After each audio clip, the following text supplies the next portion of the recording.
नमस्कार, सप्ततारा न्यूज मध्ये आपले स्वागत आहे। न्यूज बुलेटिन मध्ये जाणून घेऊया आजच्या ठळक घडामोडी। श्रीमंत रामराजे नाईक निंबाळकर यांच्या चुलत भावांच्या घरी आयकर विभागाचा छापा।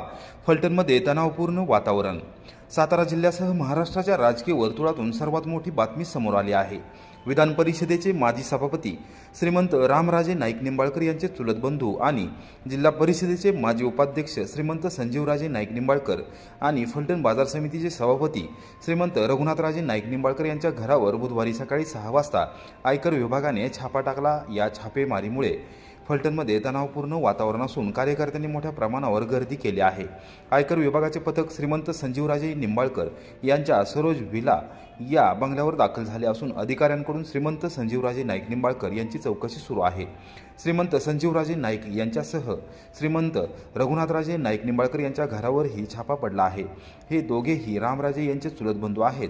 सकाळी त्यांच्या घरावर केंद्रीय तपास यंत्रणांचे अधिकारी छापा टाकण्यासाठी दाखल झाले असून बंगल्यामध्ये कुणालाही प्रवेश दिला जात नाही। रघुनाथराजे नाईक निंबाळकर हे लोकसभा निवडणुकीपासून शरद पवार यांच्या राष्ट्रवादी काँग्रेस शरदचंद्र पवार पक्षात आहेत, तर संजीवराजे नाईक निंबाळकर यांनी निवडणुकीआधी शरद पवार यांच्या राष्ट्रवादी काँग्रेस शरदचंद्र पवार पक्षात प्रवेश केला होता। संजीवराजे येथे काही दिवसांमध्ये अजित पवार यांच्या राष्ट्रवादी काँग्रेसमध्ये प्रवेश करणार होते, मात्र घरवापसी करण्यापूर्वीच त्यांच्या बंगल्यावर आयकर विभागाने छापा टाकला आहे। संजीवराजे आणि माझ्या घरावर आयकर विभागाने छापा टाकला आहे अशी माहिती मिळाली। मी पुण्यात होतो, आता फलटणमध्ये आलो आहे। आम्ही राजघराण्यातून येतो, त्यामुळे आमच्याकडे काही वेडवाकडं सापडेल असं वाटत नाही, अशी प्रतिक्रिया श्रीमंत रघुनाथराजे नाईक निंबाळकर यांनी माध्यमांशी बोलताना दिली। सर्वसामान्य जनतेच्या समस्यांचे तात्काळ निराकरण। शिवसेनेच्या जनता दरबारामध्ये पर्यटन मंत्री शंभूराज देसाई यांनी जागेवरच सोडवल्या अडचणी। शिवसेना पक्षप्रमुख व राज्याचे उपमुख्यमंत्री एकनाथ शिंदे यांच्या निर्देशाप्रमाणे शिवसेना पक्षातर्फे मुंबई येथील बाळासाहेब भवन या प्रदेश कार्यालयात बुधवारी सकाळी 11 वाजता जनता दरबाराचे आयोजन करण्यात आले होते। यावेळी राज्यभरातून आलेल्या तक्रारदारांच्या समस्यांचे पर्यटन मंत्री शंभूराज देसाई यांनी तात्काळ निराकरण केले। यावेळी राज्याचे परिवहन मंत्री प्रताप सरनाईक, आरोग्य मंत्री प्रकाश आंबेडकर, पक्षाचे प्रवक्ते अरुण सावंत यावेळी उपस्थित होते। अनेक दिवसांपासून प्रलंबित असलेल्या समस्या शिवसेनेच्या जनता दरबारात आल्यानंतर चुटकीसरशी संपल्याने आलेल्या नागरिकांच्या चेहऱ्यावर समाधान होते। प्रत्येकाची समस्या ऐकून घेऊन संबंधित अधिकाऱ्यांना तात्काळ फोन करून समस्यांचे मंत्री देसाई यांनी जागेवरच निराकरण केले। महायुतीमधील इतर मंत्र्यांकडे असलेल्या कामाबद्दल त्यांच्याशी चर्चा करून नागरिकांनी मांडलेल्या अडचणी दूर केल्या। जनता दरबारात आलेल्या मंत्री देसाई भेटले, त्यांनी आपल्या समस्या जाणून घेतल्या आणि त्यात एका क्षणात सोडवल्या, त्यामुळे जनता दरबारात आल्याचे सार्थक झाले, अशी प्रतिक्रिया नागरिकांनी दिली। त्यांच्या चेहऱ्यावर समाधानाचे भाव दिसत होते।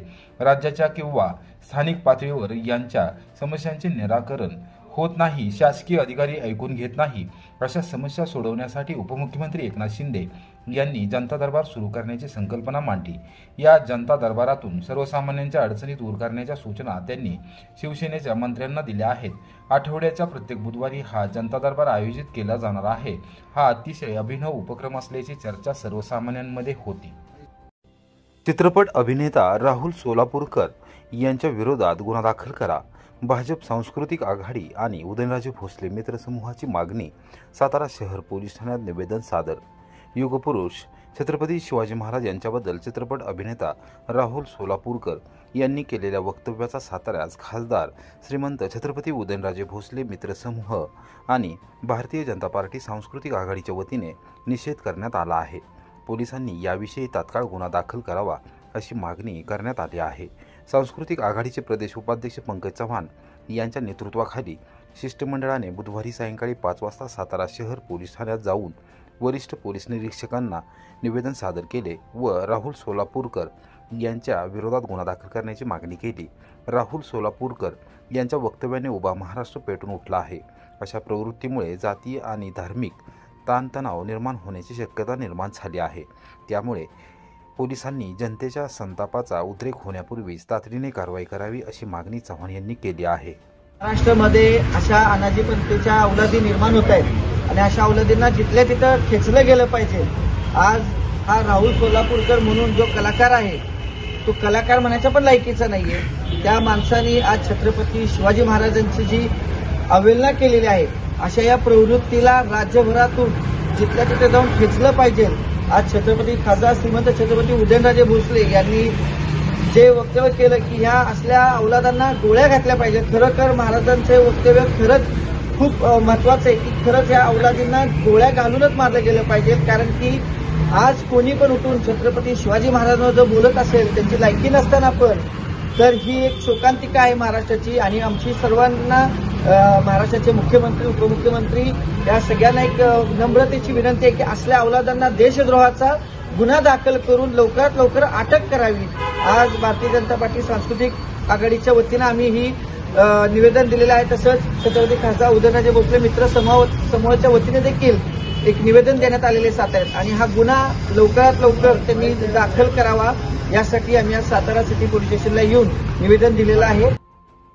कोरेगाव तालुक्यात ॲग्रिस्टेक नोंदणीत पिछाडीवर सामाजिक कार्यकर्ते दत्तात्रय सुतार यांनी प्रशासनाला सुचवल्या उपाययोजना सादर केले. निवेदन सातारा आणि माढा लोकसभा मतदारसंघ त्याचबरोबर कोरेगाव, कराड उत्तर आणि फलटण कोरेगाव राखीव विधानसभा मतदारसंघात मोडत असलेल्या कोरेगाव तालुक्यात शेतकऱ्यांसाठी आवश्यक असलेल्या ॲग्रिस्टेक नोंदणी अत्यल्प झाली आहे.